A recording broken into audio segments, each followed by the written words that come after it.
les marchés sont les choses qui résolvent le mieux les problèmes. Parce que tu incentives une foule de gens qui ne se connaissent pas à gagner de l'argent parce qu'ils ont résolu un problème. Tu crois que ça, c'est plus ou moins puissant que des gens dans l'État qui sont zéro entrepreneurs, qui n'ont parfois aucune compétence sur les sujets sur lesquels ils sont parce qu'ils sont parachutés et qui, en plus de ça, vont devoir répondre à des exigences électorales qui sont les pires exigences possibles parce que ça change comme le vent. Et en plus de ça, c'est porté par les médias qui sont pas toujours tous très honnêtes, tu vois. Hello à tous, c'est Maxime. On se retrouve comme chaque mercredi à 10h dans ce podcast qui a pour vocation à éclairer et faire gamberger les entrepreneurs qui l'écoutent. Pour me présenter, j'ai 21 ans, je suis entrepreneur et investisseur dans l'immobilier.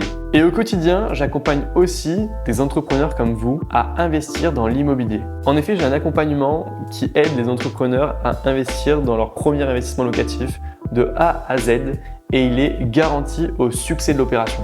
Juste avant de vous laisser avec l'épisode du jour, je tenais à remercier Blanc et son cofondateur Simon qui m'accompagnent sur le podcast. Blanc, c'est un compte bancaire qui facilite la gestion financière des indépendants. D'ailleurs, Simon est intervenu lors du 11e épisode du podcast que je vous invite évidemment à écouter après cet épisode et que vous pourrez retrouver sur toutes les plateformes d'écoute. Vous êtes aujourd'hui des dizaines d'auditeurs à avoir testé Blanc et à en être pleinement satisfait, à avoir une application qui vous aide sur votre gestion financière au quotidien et je vous remercie d'ailleurs pour les retours que vous avez faits. Pour tous ceux qui ne sont pas encore inscrits, je vous invite à consulter le site de Blanc, www.blanc.app. Et dans cet épisode, je reçois Valorant, le cofondateur du média Le Crayon. Il nous parle au travers du podcast de ce groupe média qu'il a créé avec sa sœur, Sixtine, Jules et Antonin, et de surtout comment ils ont atteint plusieurs millions d'abonnés au global. Dans cet épisode, on reviendra sur tous les sujets d'actualité qu'il traite au quotidien, et notamment sur la guerre de l'attention. On se retrouve à la fin de l'épisode, bon visionnage!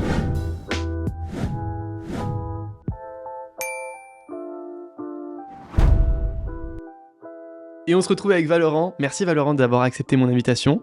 Est-ce que tu peux te présenter simplement en quelques mots comme tu te présenterais avec ta famille et tes amis ? Ça fait très plaisir de te voir. Merci beaucoup pour l'invitation, Maxime. En gros, je m'appelle Valorant. Je suis un entrepreneur passionné des réseaux sociaux, des nouvelles technologies et on va dire de la sociologie collective, de la psychologie collective. Et donc, en fait, je bâtis des projets grand public qui ont pour but d'être utiles, à défaut d'utiliser le mot impact, que je trouve un peu galvaudé, on va dire utile.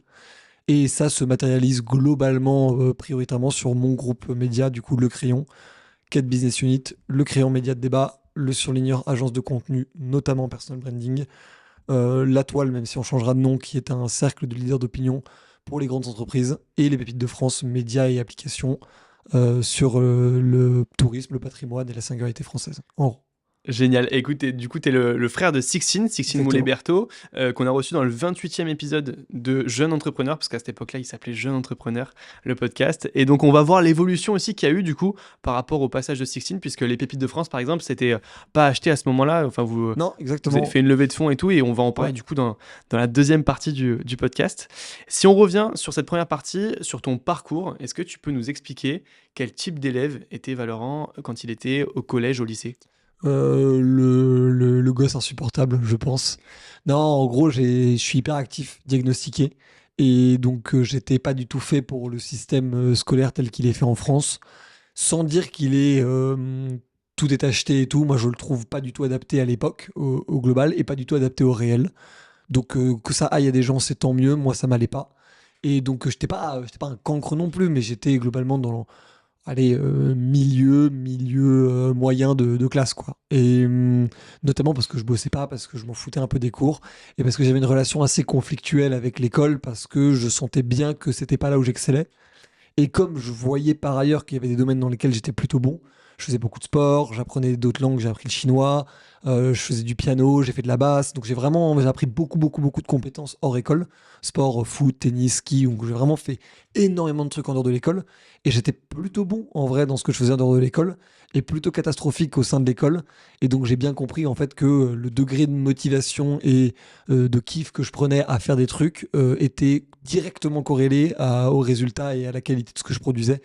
Et donc j'ai très vite essayé de trouver des zones dans lesquelles ce que je faisais me plaisait pour pouvoir réussir à exceller. Parce que je pense que c'est un peu le sujet d'ailleurs de n'importe qui est un peu antiscolaire à la base, c'est de se dire en fait comment tu trouves une zone dans laquelle tu es bon. Et ça, c'est plein de recherches et plein La de zone de tests. génie finalement. Ouais, zone de génie, mais je dirais même zone de génie, mais zone de génie, ça part du principe que t'es bon à la base. Alors que moi, c'est même pas là où je veux en venir. Moi, là où je veux en venir, c'est vraiment que il y a énormément de gens qui peuvent être extrêmement doués dans des choses où ils aiment bien. Et il y a plein de gens qui aiment des choses que d'autres n'aiment pas. Donc en fait, il y a plein de. C'est un peu la phrase de Naval Ravikant, l'investisseur américain que je trouve archi brillant, qui dit si tu arrives à faire quelque chose qui est du travail pour les autres, mais de l'amusement pour toi, alors tu les battras tous les jours. C'est vrai. Et ça, c'est un truc qui est réel et on peut très bien tordre le truc en disant oui, mais est-ce qu'il y a vraiment des gens qui ont envie d'être, je sais pas, éboueurs, des gens qui ont vraiment envie d'être, je sais pas, brancheurs de câbles électriques, ouvriers du BTP, tout ce que tu veux. Peut-être que probablement qu'il y a des gens, il y a des jobs qui sont pas hyper kiffants pour quasi n'importe qui, mais il y a réellement des gens qui veulent être infirmiers, réellement des gens qui veulent être profs, réellement des gens qui Sûr. veulent être policiers, militaires, journalistes ou autres. Donc il y a quand même des zones où tu peux, toi, faire quelque chose qui te fait plaisir et qui est de l'amusement pour toi, là où ça serait du travail pour les autres. C'est Moi, clair. par exemple, être prof, c'est quelque chose que je trouve incroyablement difficile pour avoir donné plusieurs cours, notamment à Sciences Po ou à Polytechnique et tout, c'est pas mon truc, quoi. Ouais. Tu voulais faire quoi à ce moment-là, dans cette période toujours collège-lycée comme métier? C'est une bonne question. Les deux trucs qui revenaient le plus, c'était en gros réalisateur de films. Parce que c'est un truc qui me faisait beaucoup kiffer. J'étais un énorme cinéphile, mais pas un cinéphile. J'aime bien le film norvégien de 2013. Enfin, tu vois, pas ce genre Non. de. Enfin, fan de film grand public, quoi, blockbuster et tout. Et j'ai même réalisé deux courts-métrages et écrit un court-métrage pour une boîte de prod. À cette époque-là, j'avais 16 ans, 16 ans, ouais, 16-17 ans. Et potentiellement top management dans un club de foot. Ok. En mode directeur marketing, directeur sportif, un job dans un club de foot. Ok. Et finalement, ni l'un ni l'autre, quoi. J'ai rapidement basculé dans l'entrepreneuriat, on va dire l'entrepreneuriat un peu pirate, l'entrepreneuriat boîte de cash, quoi. Très rapidement, et tu peux y venir sur ça Ouais. parce que du coup, pendant ta première année de terminale, non, c'était ça, Ouais, ça, exactement. Pendant au milieu de ma terminale, Ouais. un de mes amis qui était lui-même au lycée, pas dans le même lycée que moi, mais qui était lui-même au lycée, bossait déjà dans l'événementiel en tant que ce qu'on appelle RP, c'est-à-dire Ok. en gros celui qui ramène des gens à une soirée. Et il bossait pour une boîte d'un mec qui s'appelait Kevin, enfin qui s'appelle toujours Kevin, d'ailleurs, qui s'appelle Kevin. Et Kevin, son associé se casse, donc il se retrouve seul à la tête de sa boîte. Sa boîte, du coup, ne peut pas tourner sans son associé parce que lui, il peut pas faire le truc tout seul. Donc il propose à mon pote Raphaël. Et mon pote Raphaël dit, bah, je suis chaud de m'associer, mais que si jamais je viens avec un pote. Parce que j'ai pas envie d'être à 50-50 avec toi, j'ai envie d'être à 33-33-33. Parce Ok. qu'il voulait pas que Kevin, que c'est des milieux spéciaux, mais il voulait pas que Kevin ait la majorité de la boîte parce que plus vieux, donc il voulait qu'il y ait un peu cet équilibre de pouvoir-là. Ok. Et moi, j'ai débarqué en mode, hop là, j'ai vu un peu de lumière.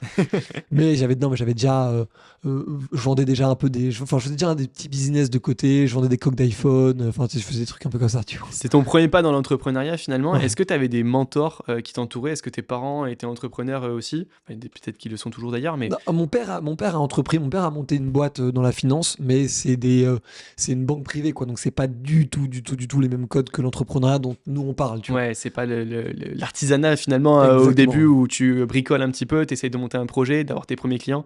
Ok, c'était tout autre Ouais, chose. exactement. Donc, non, en revanche, j'ai des parents qui sont entreprenants. Moi, ma mère, c'est toujours à côté de son job hyper engagée dans l'associatif. Elle est une femme hyper impliquée dans le droit économique français, en gros. Mon père a toujours écrit des bouquins en plus de son job et même de la boîte qu'il montait. Il a même fait tout un film. Mon grand-père paternel, il est mort. Il a même fait tout un film, un peu d'hommage au film que prenait mon grand-père et tout. Enfin, tu vois, donc mes parents ont toujours mené plein Hyper de projets, actif. quoi, hyper actifs de ouf. Et donc, du coup, moi aussi, et en fait, mon grand frère et ma petite sœur Sixtine, que toi t'avais reçu aussi, tu vois. Ouais. Et donc, en fait, il y a vraiment je pense qu'il y avait vraiment cette culture de produire des trucs, quoi, en fait, de faire des trucs. Ok. Et en fait, faire des trucs, c'est pas forcément faire des trucs rentables ou faire des trucs qui rapportent de l'argent, mais faire des trucs, ça s'oppose surtout, en gros, à des activités passives. Regarder la télé, jouer aux jeux vidéo, même lire. En vrai, c'est très intéressant de lire, mais même lire. Enfin, toutes ces activités-là qui sont des activités ultra passives, en fait, et que, en fait, mes parents ont toujours transformé en activités actives, c'est-à-dire, ok, je lis, mais j'écris des bouquins, ok, j'assiste à des événements, mais j'en crée moi-même. Tu vois, c'est ce genre de réflexion-là.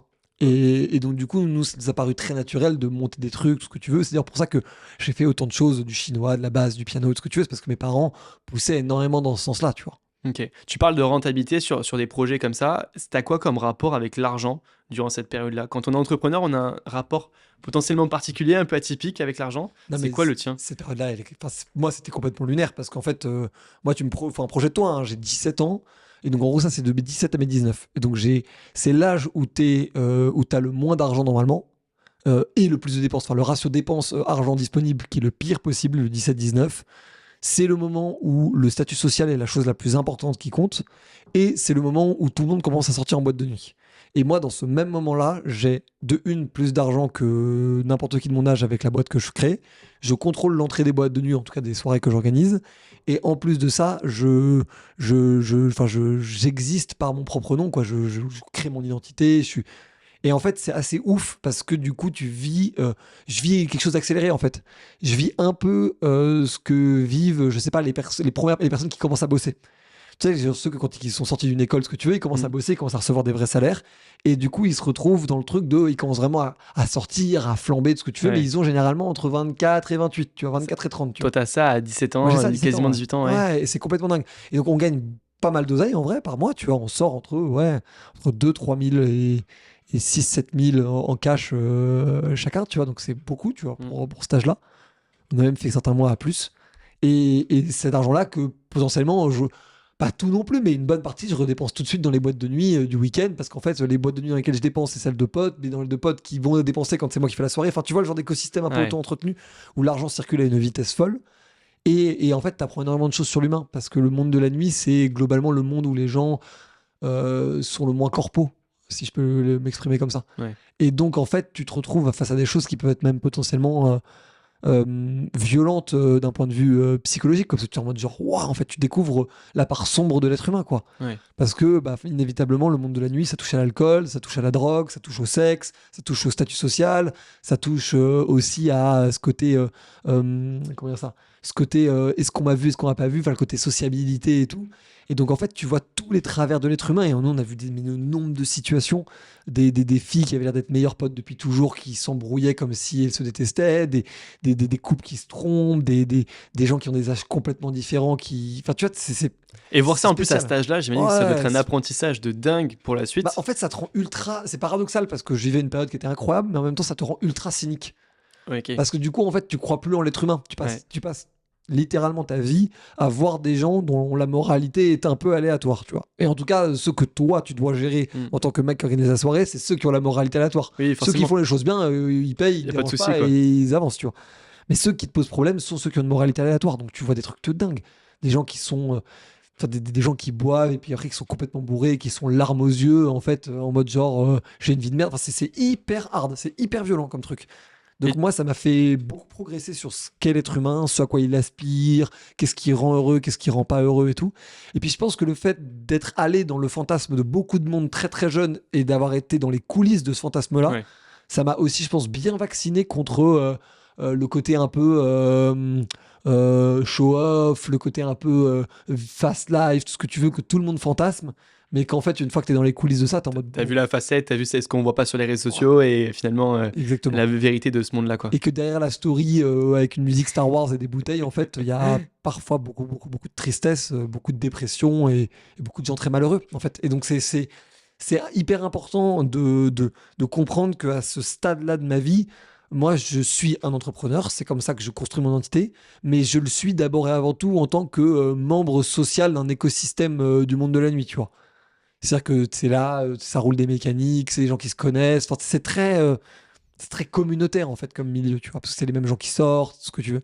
Surtout que nous, on était plutôt dans les milieux un peu richoux de l'ouest parisien, quoi. C'était quoi tes missions dans la boîte? C'est quoi le type de soirée que vous vendiez? Nous, en gros, on faisait trois choses dans la boîte. Première chose, on faisait des soirées pour des BDE, des BDA, des assos Ok. d'écoles de commerce, ce que tu veux.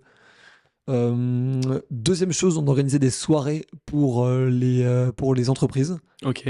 Et troisième chose, avec l'argent qu'on gagnait, on investissait sur nos propres concepts. Et là, soit on perdait de l'argent, soit on gagnait de l'argent. Quand on en perdait, on arrivait à limiter, mais en revanche, quand on en gagnait, ça pouvait monter très très très très haut. Donc là, en gros, vous réserviez un lieu, vous louez le lieu, Alors, on etc. faisait même ce qu'on appelle une coprod. En fait, Ok. avec une boîte de nuit, généralement, ce que tu fais, c'est une coprod, c'est-à-dire que tu n'avances pas les frais, c'est la boîte qui avance les frais. En revanche, tu ne prends pas 100% des bénéfices, tu ne prends qu'un pourcentage des bénéfices. Ok. Ce qui veut dire aussi que c'est moins stressant si tu te plantes parce que potentiellement les bénéfices, c'est pas forcément tout, Ouais. enfin les déficits, c'est pas forcément toi qui vas devoir les combler. Ça nous est déjà arrivé que pour continuer de bosser avec un club, on soit obligé de résorber le déficit nous-mêmes, sinon il aurait refusé de rebosser avec nous.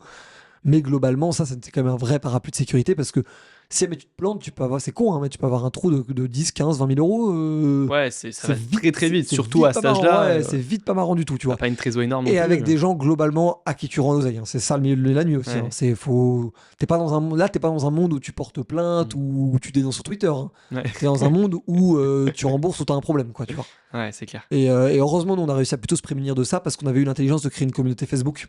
Ok. Donc en fait, on avait créé une communauté Facebook qui permettait d'avoir des dizaines de milliers de personnes qui nous suivaient dans Paris pour savoir où sortir et du coup d'utiliser ça comme levier de pression si jamais on utilisait en face les muscles comme moyen de pression, tu vois. Ouais, c'est clair. Et ça m'est arrivé une fois où une boîte avec qui on avait fait une coprod voulait pas me payer et tu te retrouves, enfin, il est 6h du mat, t'es essoré. Moi, j'avais pas bu parce qu'on buvait pas quand on bossait, mais t'es essoré. Moi, en plus, il se trouve que j'avais cours de fac le lendemain matin, tu vois. Donc, je savais que j'allais enchaîner direct. Et là, il est 6h30 du mat et il y a un mec, vraiment, un physique à la Seth Gecko, tu vois. Donc, genre tatoué, grand stock, tout Un ce que gros tu veux. videur, quoi. Non, pour le coup, qui était pas videur, qui était le patron du club. Ah, qui est le patron du club, ok. Avec 2-3 videurs, mais qui n'étaient pas en train de parler avec toi, qui étaient juste dans la salle, dans la pièce, tu vois. Et le mec te dit bon, merci beaucoup pour le travail. Je suis en mode, et l'oseille qu'on nous doit, parce que là, globalement, là, moi, je devais aller récupérer à peu près 6-7 000 euros, tu vois, Ouais. de cette soirée-là. Et il me dit bon, ça, il compte, il a tous les cash, il est bon travail, bravo, on se revoit bientôt. Je suis en mode, non, en Ouais. fait, tu nous dois de l'argent. Et le mec, je te fais l'histoire version courte, rapidement, ça escalade un peu, et il me dit globalement, tu vas faire quoi? Et je lui dis, pas grand chose, mais en Physiquement, revanche, pas grand-chose. en revanche, j'ai une communauté de plusieurs dizaines de milliers de personnes sur Facebook qui globalement sort dans tous les endroits, dont le tien. Je suis pas certain que tu as envie que ces gens-là boycottent ton club parce que nous, on a quand même une communauté très puissante. Le mec me croit pas trop, enfin, il est en mode oui, c'est ça ta petite communauté, tu me fais peur, tout ce que tu veux. Je dis bah non, mais cette communauté, c'est ceux qui m'ont permis d'avoir tel et tel client, qui étaient les Ouais. clients qui avaient beaucoup dépensé ce soir-là. Ouais. Et il était en mode ah ok, j'étais en mode oui, parce que du coup, maintenant on les connaît bien. Et il était en mode ah ok, puis tellement il m'a payé, et puis voilà, tu vois. Ouais. Mais Tu fais lui mettre un peu de pression et ça a été ton. faut imaginer, hein, moi, outil pour mettre le moi pression. je suis à cette époque-là, je suis un berbe, je suis une espèce de grand longiligne avec une tête de salcon. Lui, il est là en mode genre, Je vais pouvoir le niquer le petit là. ouais, j'ai et- pas le niquer le petit, j'en ai rien à foutre. De toute façon, il peut rien faire. J'ai C'est 2 vidéos clair. derrière moi et même en one-to-one, je l'éclate, tu vois. Ouais, c'est clair. Et donc, du coup, on a eu la bonne idée qui avait été la mienne pour le coup, de créer cet asset-là communautaire. Moi, j'ai toujours eu ce truc très réseaux sociaux, puissance communautaire et tout. Ça a toujours été une Ouais, passion, on va tu le vois. voir après parce que en fait, ça t'a suivi un peu partout Ouais. à chaque fois dans tes aventures.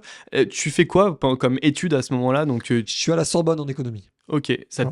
plaît? C'est pour faire quoi après? C'est génial parce que j'ai la possibilité potentiellement d'avoir un diplôme en n'étant pas beaucoup en cours. Ok. Voilà. Mais ce ça que tu m'intéresse recherches. pas tant que ça. S'il y a eu quand même quelques leçons de microéconomie qui étaient intéressantes, du genre l'optimisation d'un marché sous contrainte. C'est-à-dire en gros, je veux vendre le plus de trombones. Là, tu as une courbe. Puis après, première contrainte, ce nombre de trombones ne doit pas dépasser tel. Enfin, t'as un maximum de niveau de fer pour faire ces trombones.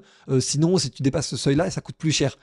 Et donc, du coup, tu sais, tu dois faire des optimisations comme ça. J'ai une usine, mais si je veux augmenter la production, il faut que j'en ai une deuxième. Ok. Et donc, du coup, tu fais des optimisations sous contrainte. Ça, c'était vachement intéressant. Et même si je me souviens plus trop de comment les appliquer aujourd'hui, le raisonnement théorique qu'il y a derrière est hyper utile quand tu montes une boîte ou quand tu montes des projets. Et tu t'en es servi aujourd'hui pour monter tes projets, pour monter tes Non. sociétés, de ce que tu as appris durant tes études? Non, c'est pas inutile d'un point de vue d'une tête bien faite, on va Ouais. dire, tu vois, mais c'est pas. Il n'y a pas besoin de ça pour. Non, c'est Ok, clairement non. ça Enfin, marche. ça, je pourrais jamais. Non. Ok. Tu fais quoi? Donc tu fais un bac plus 3, tu fais une licence, tu fais. Ouais, mais en fait, je ne finis pas mes études même, si tu veux toute l'histoire. Ouais. Je ne finis pas mes études, donc donc je termine la boîte événementielle. Par miracle, comme on avait un paquet de nos contrats qui Mm. n'étaient pas des contrats sous le manteau comme dans le milieu de la nuit, mais qui étaient des contrats live. On revend la société à une beaucoup plus grosse boîte que nous. Pas des sommes de start-up, hein, très loin de Ouais. là, mais ça nous mettait bien pour l'époque. En plus, on était épuisés, on aurait probablement arrêté sinon. Vous revendez pour ça parce que vous êtes épuisé, parce que vous êtes mort, ou c'est Parce l'opportunité qu'il y a de. parce qu'il y a une opportunité, mais on commençait tout doucement à avoir les discussions de on est fatigué, quoi. Tu vois. Ouais. Donc franchement, bête de timing, bête de chat là-dessus. Après, derrière, moi, je rejoins ma copine qui était freelance en community management pour des clients à elle, mais je voyais que ça représentait un travail pas énorme en vrai. Mm. Pour l'argent qu'elle gagnait, je disais, bah, viens, on scale ça, on va aller trouver tous les restos, hôtels, boutiques du quartier, plus des marques un peu dans nos cercles, et on va leur faire leur community management et tout. Et donc, du coup, là, on arrive à closer pas mal de clients. On n'a pas une rétention folle, globalement, mais les clients sont pas mécontents du travail. On faisait plus un travail de vitrine que de création de communauté. Ok. C'est aussi là où même moi, à l'époque, je comprenais pas assez bien et tout. Mais c'est qu'en fait, on faisait vraiment. Quand je te parle d'un resto sur Instagram, tu vas taper sur Instagram le resto. Et il faut que ce que tu vois te donne envie d'aller. Et c'était Ouais. ça, nous, le besoin qu'on résolvait. Ok. Pas le fait de te faire découvrir le restaurant par un contenu organique. Ok. Surtout que le contenu organique, on se rend pas compte, mais il a surtout explosé avec l'avènement de TikTok, du Reels et du contenu court vertical. En vrai. Hmm. Avant, c'était beaucoup plus. Parce qu'on est à quelle période à ce moment-là? Là, on est 2010, 2010, non, 2016. 2016. En Ok. 2016 à ce moment-là. Ouais. En 2016, quand je... Oui, donc c'est pas encore l'avènement vraiment de. Exactement. Bah, c'est cette 2017. période-là. L'avènement, le moment où les réseaux sociaux sont vraiment partis en couille, c'est 2017. Donc, Ouais. du coup, nous, on a eu une demande de dingue à ce moment-là. De gens qui ne comprenaient pas ce que c'était. Et Mm. pour être très franc, même nous, on n'était pas excellents en vrai dans ce truc-là. On avait quelques potes, influenceurs déjà, d'anciens contacts du milieu de la nuit qu'on branchait sur des OP et tout. Mais enfin, il faut comprendre, hein, un influenceur qui avait, une influenceuse d'ailleurs plutôt, mais qui avait 100 000 abonnés à l'époque, pour la faire venir dans un restaurant, tu lui offrais le resto, ça suffisait. Ah ouais. Il faut comprendre l'époque dans laquelle on est à ce moment-là, tu vois. Une meuf qui a 100 000 abonnés, elle gagne. Ouais, elle gagne 2, 3, 4 000 euros par mois par des petits partenariats de marques hyper edgy, modernes, tout ce que tu veux, tu vois. Et quand elle te fait offrir un resto pour faire 3 stories, alors elle crache pas du tout dessus. Et avec des taux de conversion de malades mentaux. Aujourd'hui, cette personne-là, elle gagne combien? Alors ça dépend de la niche. Aujourd'hui, ça dépend Ouais. de la niche, mais sur une meuf bien gérée, c'est vraiment une meuf avec une bonne image, un bon positionnement, enfin vraiment bah elle d'ailleurs, je parle de la même, j'ai la même meuf en tête, tu vois, que je citerai pas parce on est plus amis. Ok.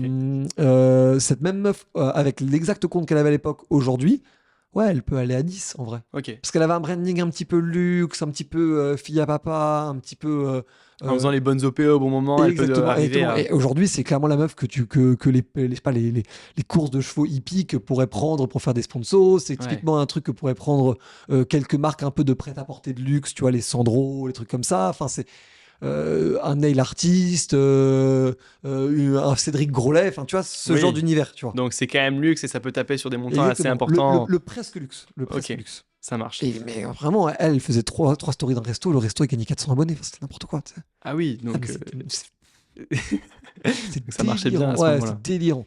C'était quoi du coup, enfin, comment ça s'est passé l'aventure avec cette agence-là? J'imagine que si c'était ton ex-copine, ça s'est arrêté à cause de ça? Ouais, exactement. Mais alors, j'aurais pu continuer parce que globalement, commercialement, c'est moi qui gérais Oui. les clients en grande partie.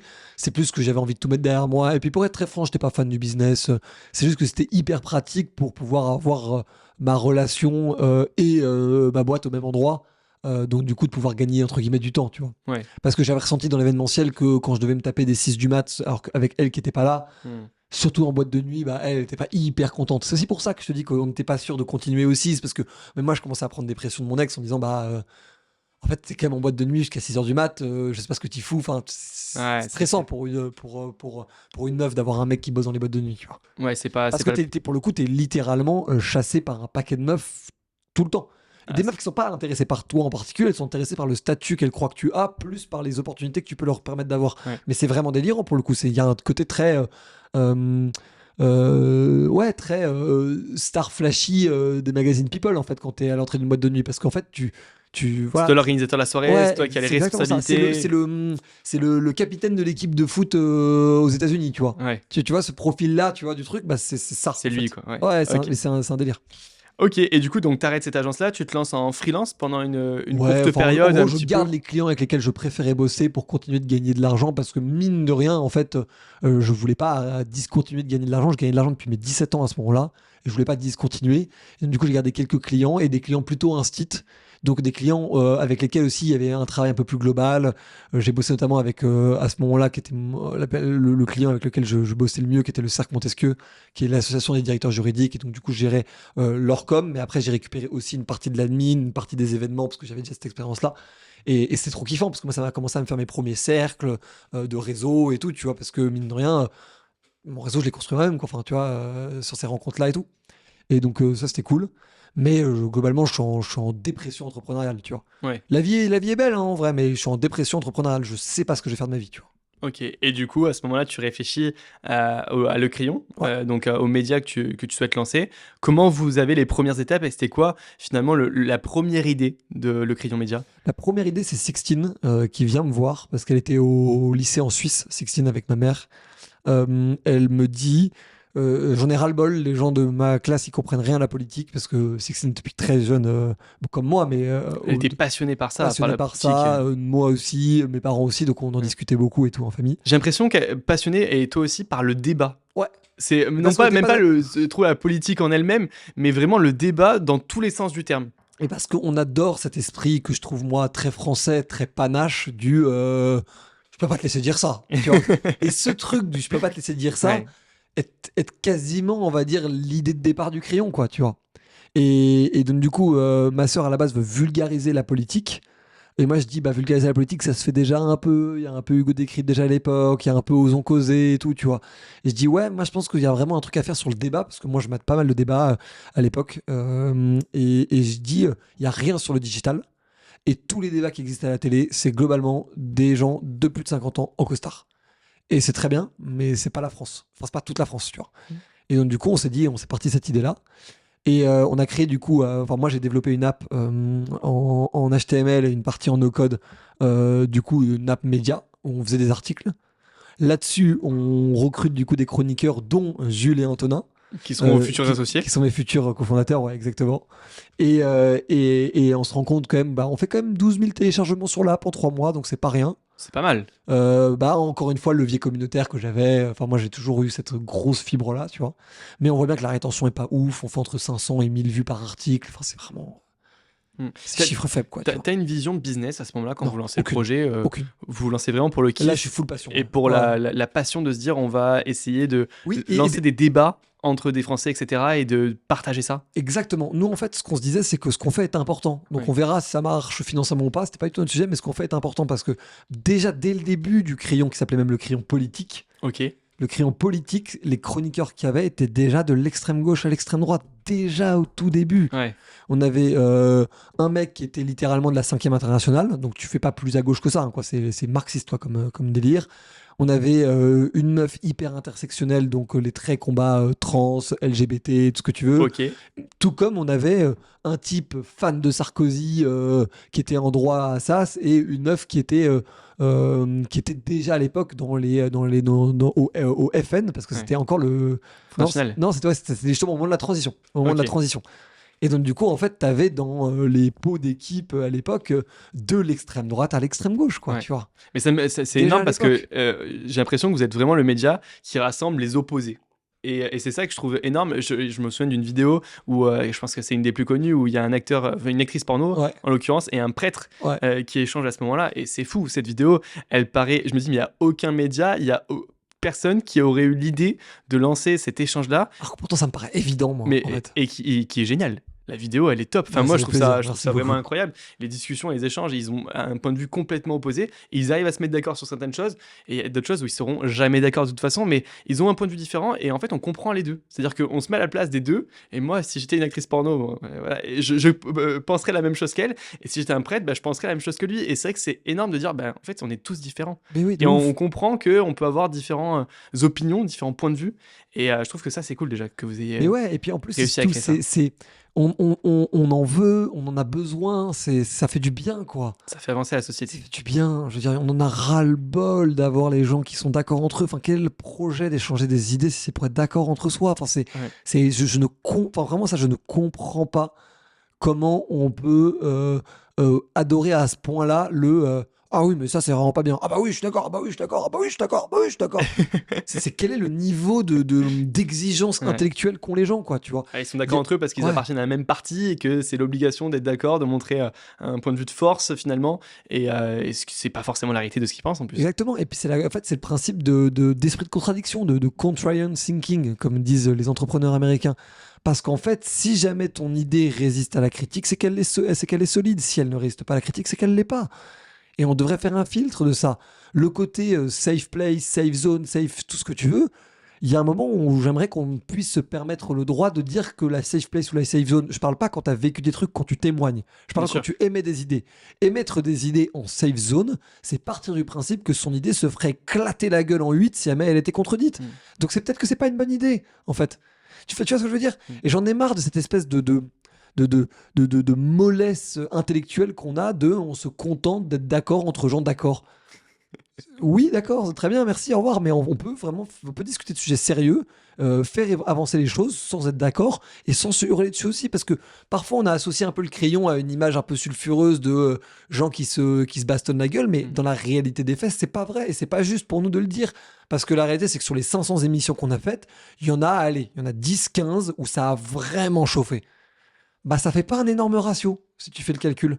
Ouais, finalement, ouais. ouais. Et c'est d'ailleurs pareil pour les remarques de certains gens qui disent qu'on est wokiste, d'autres qui disent qu'on est d'extrême droite, tout ce que tu veux. Non, alors d'ailleurs, les gens disent même pas qu'on est wokiste d'extrême droite, ils disent qu'on fait le jeu du wokisme ou qu'on fait le jeu de l'extrême droite.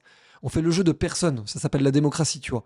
Et si mais ça plaît pas aux gens, bah ils vont dans d'autres pays. Vous partagez votre opinion politique Ouais. au travers les différents débats, etc. Tu dis pour qui tu votes, entre guillemets? Non, ça justement non. C'est ça notre différence, c'est qu'en fait on partage nos idées sans problème. Ouais. On ne partage pas nos opinions politiques dans le sens partisan, tu vois. Ok. Moi, je dirais jamais pour qui j'ai voté. Et d'ailleurs, C'est confidentiel en plus. Je peux le dire, je n'ai pas voté, d'ailleurs. Même si mais je sais que je me fais régulièrement engueuler Ouais. là-dessus. Je pense que la question va aux politiques plus qu'à moi, de pourquoi je vais voter. Ok. Bon, on comprend un petit peu du coup le sous-jacent de ce que tu penses par rapport à ça. Là-dessus, c'est juste... Tu sais, on a monté Élise, je sais pas si t'avais suivi ce truc-là. Ouais, bien sûr. Pour Élise, que tu avais monté, c'était pas avec Jules aussi Non, avec Gaspard G, Avec Grégoire Gaspard, Cascara oui, c'est et vrai. François-Marie. Où du coup, en gros, c'est une application où tu décides. Enfin, il y avait quelque chose de politique, tu l'expliqueras peut-être mieux que moi, mais un avis politique ou quoi, et tu disais si tu étais d'accord ou pas d'accord, et ça te rapprochait finalement d'un Exactement. parti ou une personnalité politique. Et c'est que. Sur la base des programmes. Sur la base des programmes. Sur Voilà. la base des programmes. En gros, toute notre thèse, c'était de se dire que si jamais tout le monde dit qu'on vote à la gueule du client et pas en fonction de ses vraies idées, bah on va mettre les vraies mesures dans le programme Ouais. sans dire de qui elles viennent. Et tu vas ça swiper qui était vrai génial, ou ouais. d'accord ou pas d'accord. Et ton d'accord ou pas d'accord va faire émerger un classement en fonction de ta compatibilité avec le programme du candidat. Qui en plus était, je trouve, une initiative d'autant plus intéressante dans la manière dont on l'a pensé, qu'il n'y avait pas de biais algorithmique de départ qui fait qu'en fait ça donnait aussi la part belle à un Yannick Jadot, à un Nicolas Dupont-Aignan, à un Jean Lassalle. Ils avaient tous le même à nombre, Yannick Jadot, même exactement. nombre de questions et le même nombre de. Et exactement. Et donc du coup, ça donnait aussi une vraie représentativité aussi des petits candidats dont on parle trop peu. Et pourquoi je me suis perdu de dire oui.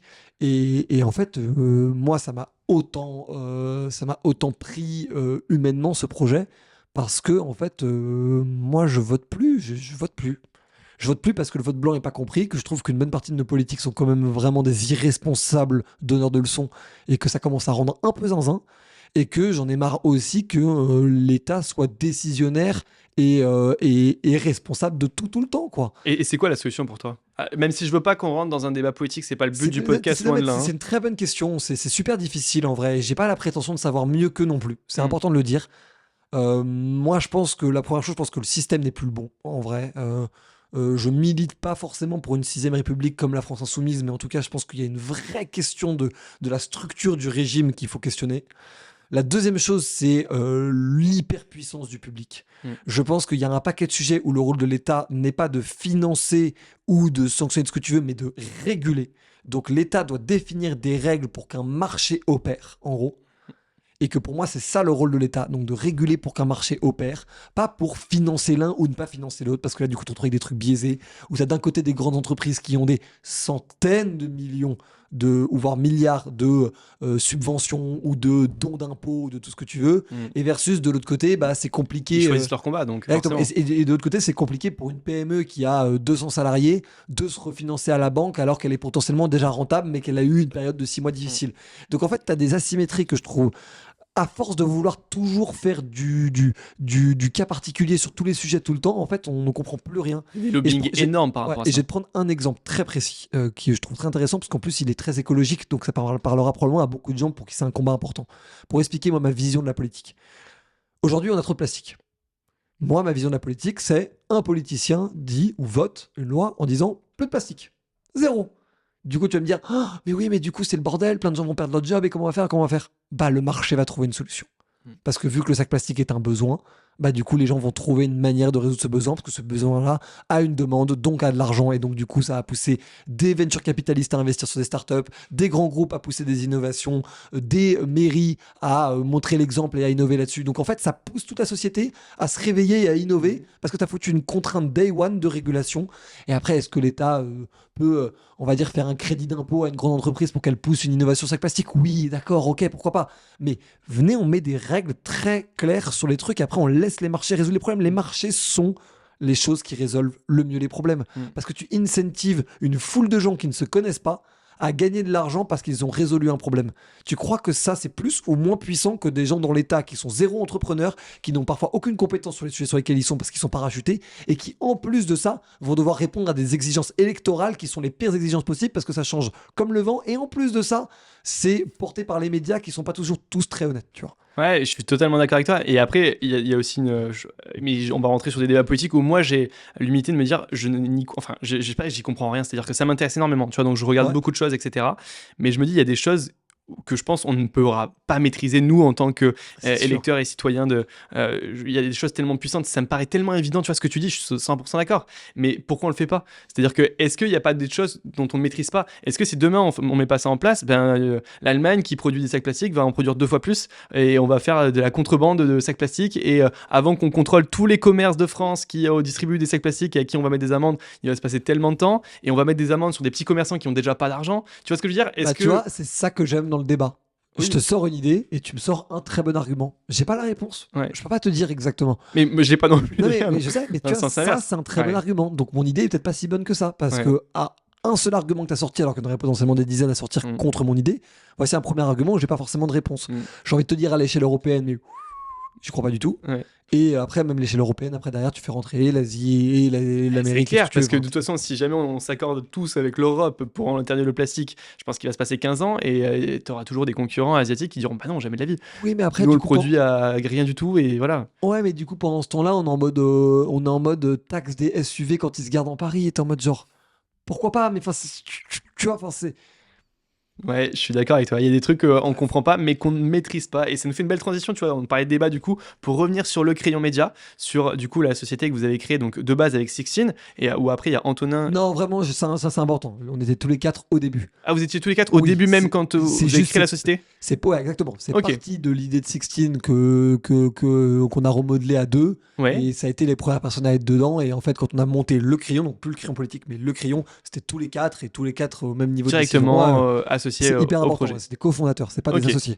Génial, parfait. Et donc, du coup, à ce moment-là, c'est quoi les premières étapes qui ont fait qu'aujourd'hui le Crayon fonctionne et tourne bien? Une connaissance monstrueuse de YouTube. En vrai, on est des énormes geeks de la plateforme.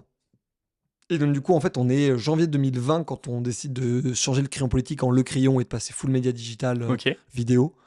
Et à ce moment-là, on a la chance de faire un débat entre Julien Rochdy et My Better Self, qui sera notre premier débat, et qui a été un carton monstrueux parce que ce débat-là, on le tourne début février.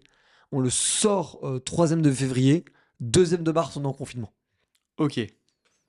Donc en fait, Putain, heureusement, parce que ça nous a permis de driver de la croissance de la chaîne YouTube pendant que tout le monde était en lockdown, et que sans ça, potentiellement, qu'on serait sorti de la crise, pas avec 4-5 000 abonnés comme ça avait été le cas, mais avec beaucoup moins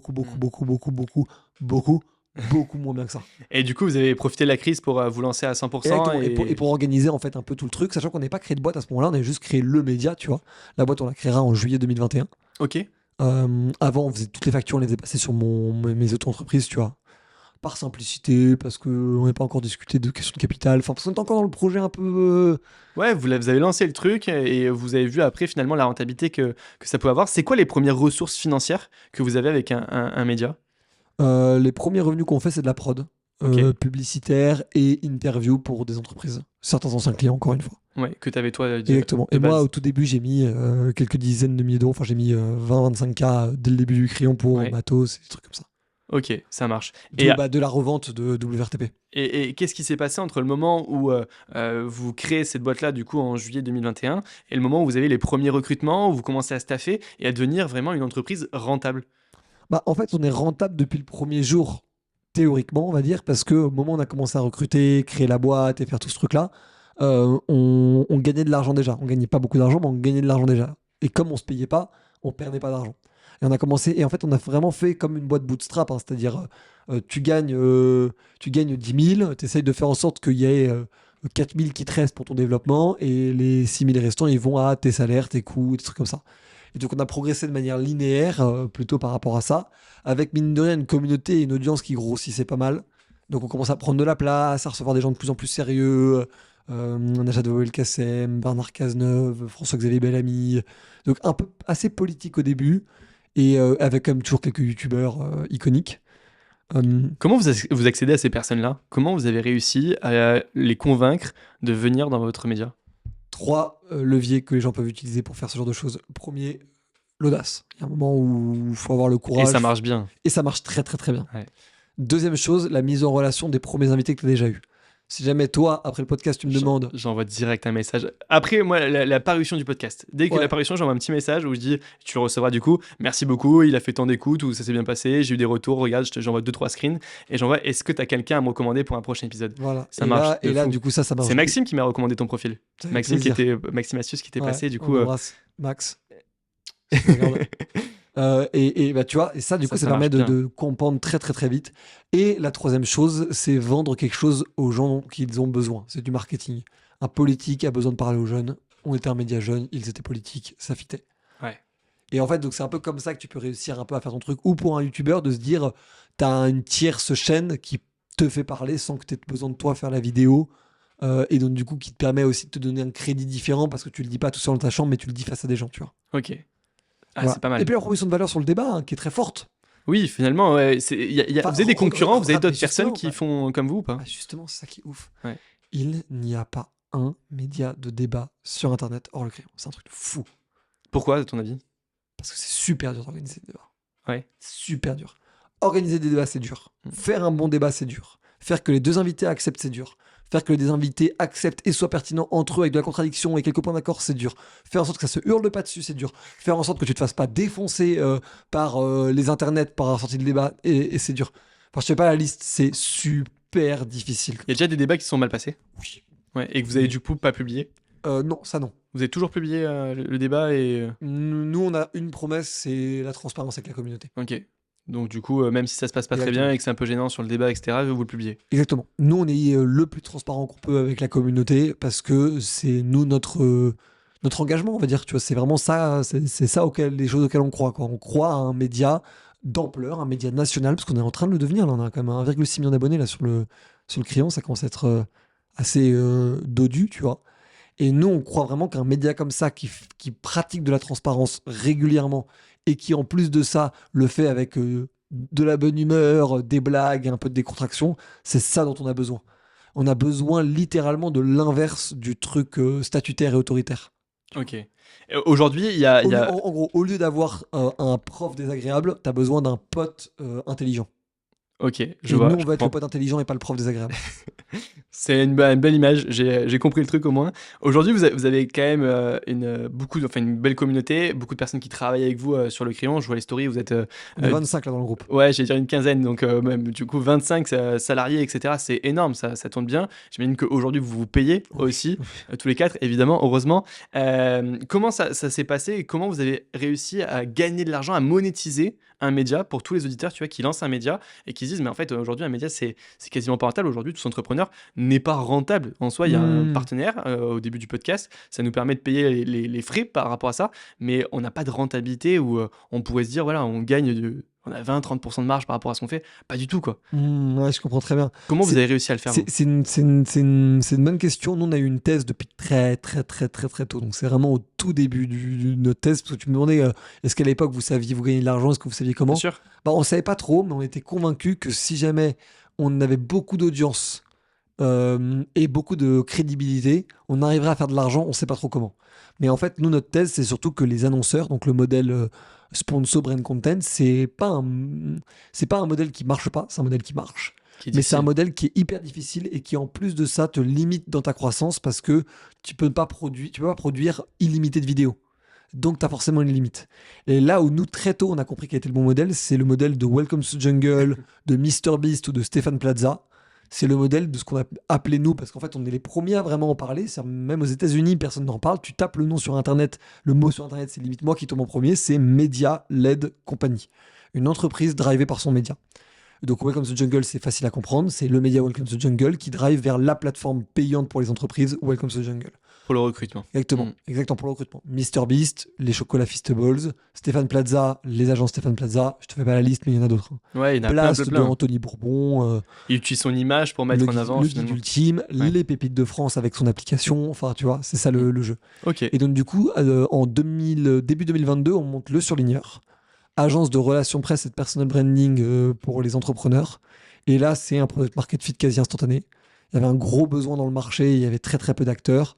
Les seuls autres acteurs sérieux qu'il y a en plus de nous sur le côté marque personnelle, c'est Linker, la boîte de Théo Lyon. Qui était acheté par Kudak. Ouais, exactement. Et en fait, c'est les deux seules agences qui se partagent le marché aujourd'hui, tu vois. Ok. Tout le reste, de ce que j'en vois, en tout cas, nous, quand on parle avec des clients, tout le reste est secondaire, tu vois, en vrai. Ouais. Et donc, cette boîte-là que vous créez, vous avez la visibilité grâce à votre média. C'est comme ça que vous avez vos premiers clients. Et nos personal branding, qu'on développe aussi parallèlement. Parce que quitte à créer du contenu, autant créer du contenu aussi sur Pour nous-mêmes. vous, Exactement. Et ça montre que si ça marche sous pour les vous. concepts, parce qu'en fait, le timing est intéressant parce que en 2022, du coup, on bosse vraiment sur Élise avec Gaspard, Grégoire et François. En bossant avec Gaspard, avec qui j'étais déjà pote, mais avec qui je suis devenu vraiment très ami à ce moment-là, au moment où on a fait Élise, il me dit que lui, il a un nombre de demandes énorme, alors que pourtant on a à peu près le même niveau d'abonnés sur le crayon Insta et lui Insta. Ok. Et pourtant il a beaucoup plus de demandes que nous. Je lui demande pourquoi, il me dit parce que quand t'es une personne, ça fait plus de demandes. Et je te demande, ok, nous on va créer nos personal branding pour rediriger les demandes de nous vers le crayon. Et donc là, je mets tout le monde sur LinkedIn, tout le monde sur Insta, tout le monde sur TikTok et tout ce que tu veux, avec des résultats monstrueux, très très rapides. Sixtine en a eu des très rapides. Sixtine a touché les 100 000 abonnés en 6 mois, Jules a touché les 100 000 abonnés en 8 mois, moi sur LinkedIn, j'ai touché les 10 000 abonnés en 6 mois aussi. Masterclass, franchement, on a trop bien géré ce truc-là. Et du coup, grosse crédibilité, marché là-dessus, les cordonniers les mieux chaussés, quoi, en gros. Et donc, du coup, à ce moment-là, nous, on kiffe de se dire, on va vraiment développer un vrai accompagnement en mode, genre, on va faire des gens comme nous un peu partout dans différentes industries. Ça mord très très vite. En plus, on a des bons clients, des clients réguliers, donc ça marche pas mal. On lance en plus de ça, une côté plutôt agence d'influence, agence de mise en relation, agence d'intelligence économique. Donc, en gros, votre bras droit pour perforer la créateur économique quand tu es une grande entreprise, tu vois. Donc, c'est la toile ? Ouais, non, c'est le pinceau, mais qui est Oui, devenu la toile, pardon, exactement. ouais. C'est la même business unit. Et là, pour le coup, on fait plutôt côté campagne d'influence classique, tout ce que tu veux. Et donc, du coup, là, on est parti. Et puis, c'est là, avec ça qu'on a réussi à boucler, du coup, 2022 avec un CA qui nous permettait de nous payer et de vivre et se développer. Vous êtes transparent sur votre chiffre d'affaires ou pas ?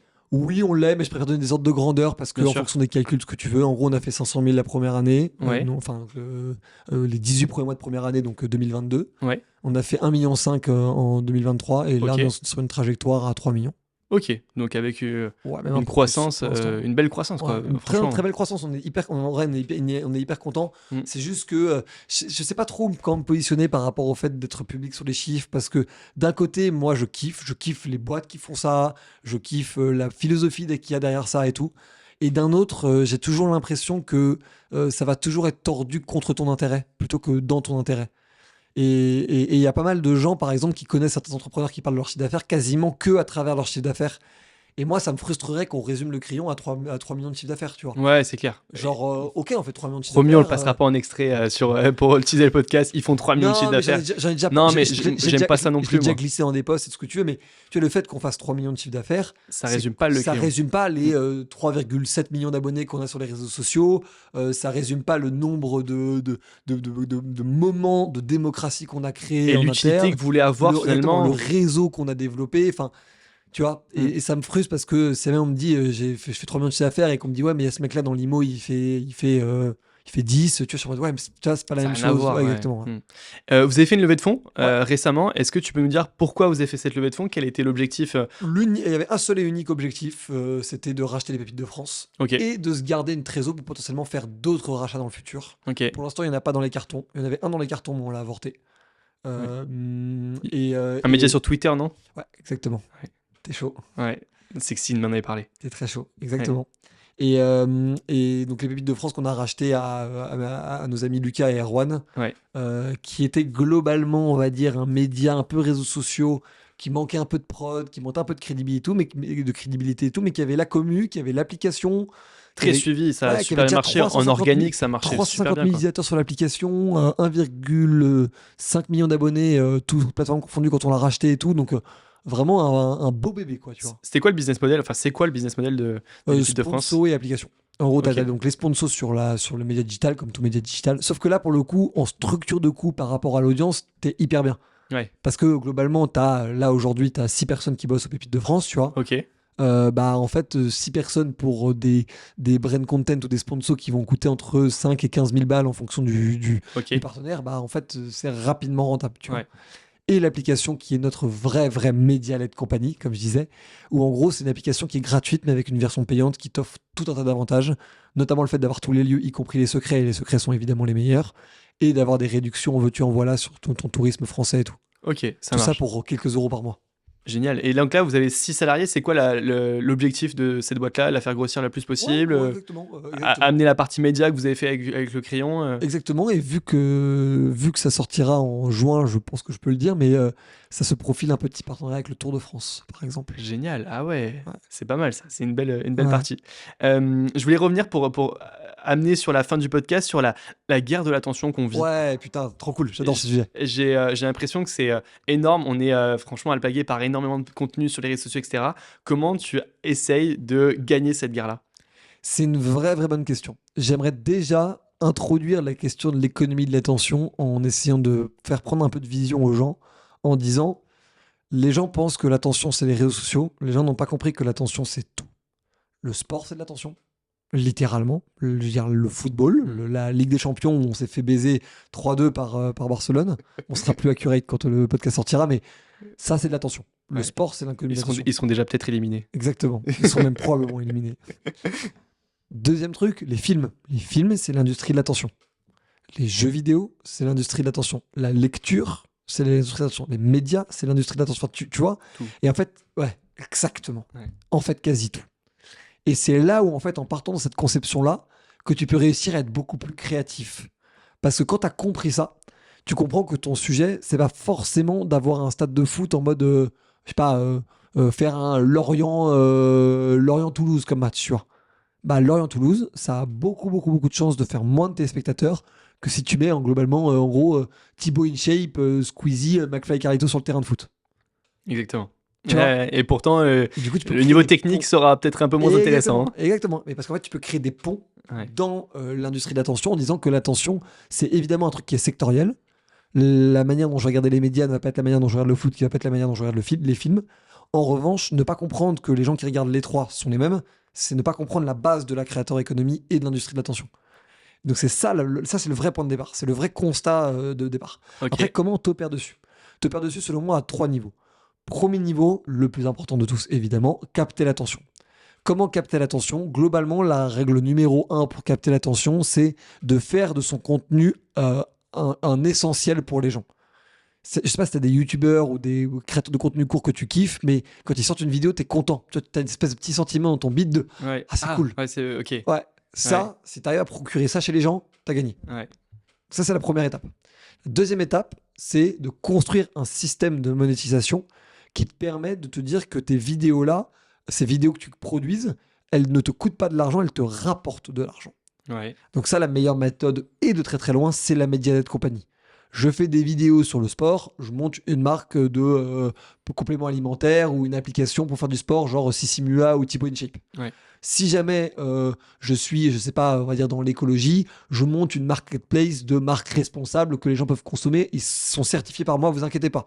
Enfin bref, tout un tas de business. Et ça, tu peux créer les concepts que tu veux, ça va être rentable parce que ça va littéralement être la dépense marketing de ton entreprise. Et la dernière chose, et ça c'est pour durer, il y a une règle de base, c'est être sur un fondamental.